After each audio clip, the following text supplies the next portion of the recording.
Hey guys, so I've been working a little bit with the service portals lately, and I'm just going to show you something about the menus here, how you can configure them and how they are set up.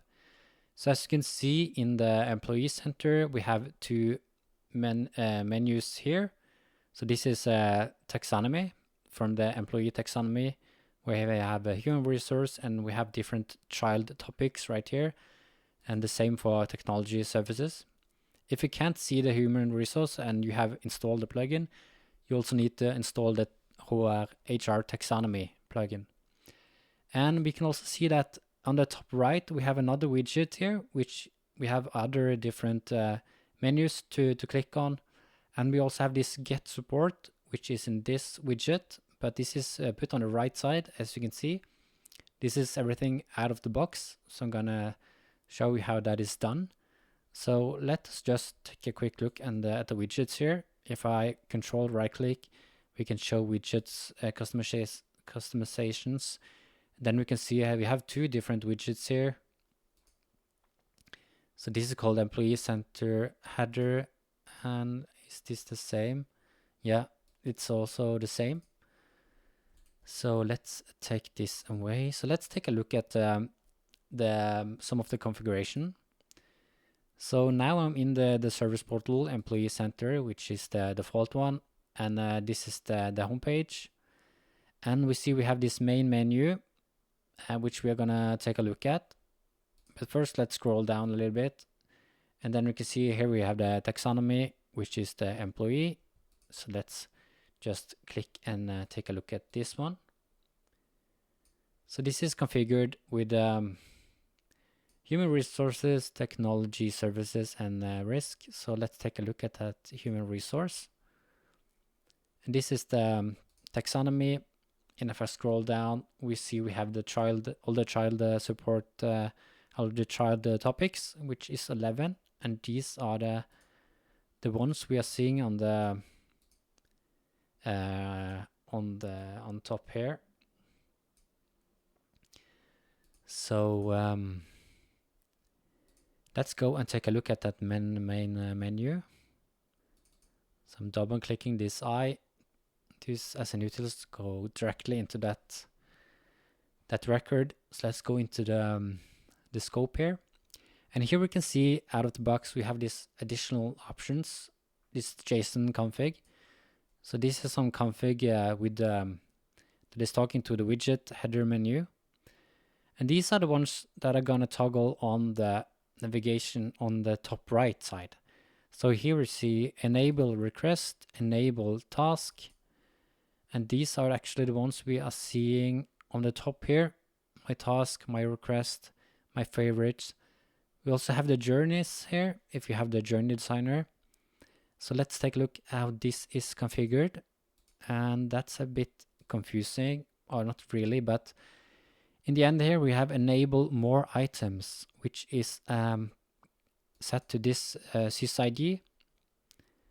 That sysid is actually referring to that more menu item. So let's click into that one to take a look at how that looks. This is a menu item with one child menu, and that is that journey. So it's not showing the label more, but just showing that journey label, because we only have one record in this parent menu. If we create another one, then we will see this more label, and with a drop down where you can choose a journey or whatever else we are putting in here. So that is how that works. A bit confusing, but yeah.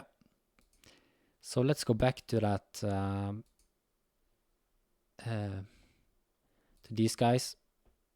So let's go a little bit down. So these are the main menus where we can toggle on more stuff. I'm just gonna go into this scope, and let's try to create another one. But first, let's go to the employee center again. And let's go here. So let's say we want to create another menu here called the Browse HR. And that is going to be the same as this one. So when we click into that new menu we are going to create, we're going to get into this right here. So let me just copy that page URL. And let's go in here. Now let's go in here and let's create a new menu.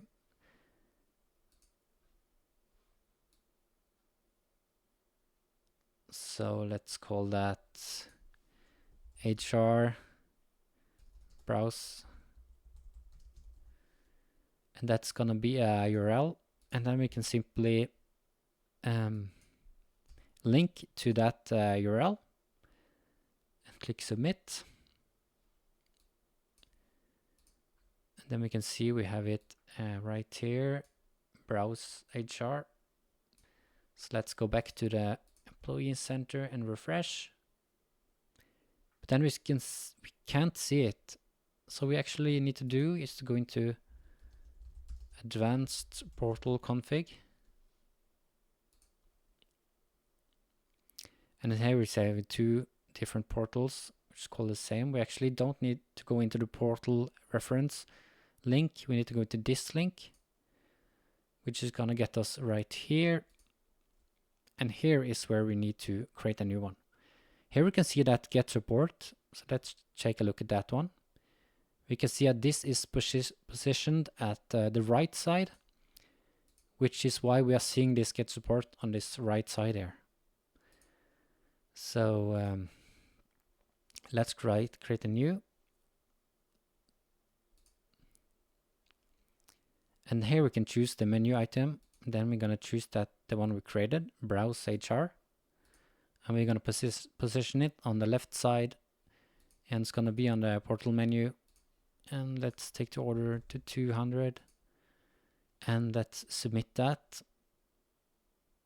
Okay, so let's go to the Employee Center and make a refresh. Then perfect. Now we can see that browse HR. So let's click on this one. Let's just go to another page first. So now we're on the technology services, and then we click browse HR. Then we end up in the human resources that we wanted to. So now, that's yeah, that's a bit of a bit of info about the menus if you're gonna work with this with the portals.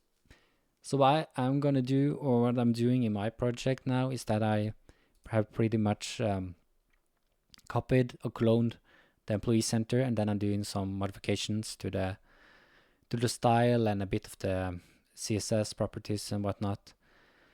But yeah, I think I'm gonna do some more videos about the portals, so stay tuned for that, and I see you in the next one. Okay, bye.